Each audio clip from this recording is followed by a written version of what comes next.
Initiative Österreich impft. Mein Name ist Martin Moder, ich bin Molekularbiologe. Ich habe in meiner Arbeit selbst immer wieder mal Viren hergestellt und finde es aber heute viel interessanter, mir anzuschauen, wie wir die Viren wieder loswerden. Weil es eigentlich nur eine Sache gibt, die noch besser ist, als eine Krankheit erfolgreich zu behandeln, nämlich dafür zu sorgen, dass man erst gar nicht krank wird. Das Coole an Impfungen ist ja, dass sie selber sehr harmlos sind, aber verhindern können, dass wir schwer erkranken. Und es gibt in der Medizin eigentlich kaum etwas, wo es so klar ist, dass es sich lohnt, wie sich eine Impfung zu holen. Stellen wir uns vor, das wäre das Coronavirus. Normalerweise würde uns das ganze Virus infizieren und wir würden krank werden. Aber jetzt hat sich gezeigt, dass es eigentlich ausreicht, wenn unser Immunsystem lernt, diese Teile an seiner Oberfläche abzuwehren.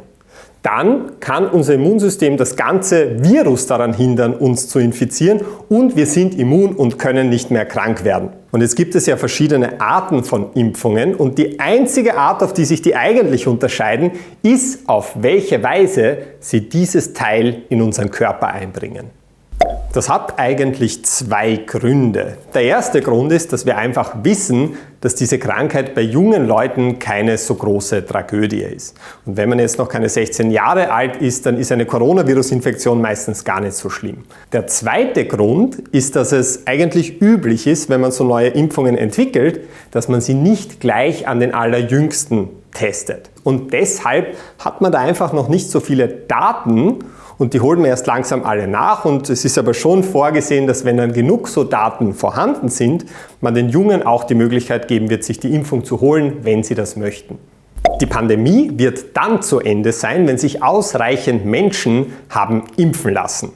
Und im Moment ist natürlich die Situation, dass wir einfach zu wenig Impfstoff haben, aber es sieht momentan danach aus, dass wir darauf hoffen können, dass im Laufe des Sommers sich die ganze Situation dann vielleicht ein Stück weit normalisiert. Aber das hängt halt wirklich auch davon ab, wie sehr jeder und jede einzelne von uns da mithilft. Das ist das Schöne, wir wissen eigentlich genau, was wir tun müssen, nämlich genau das Gleiche, was wir bisher auch getan haben. Abstand halten, Maske tragen, Hände waschen und in geschlossenen Räumen regelmäßig lüften.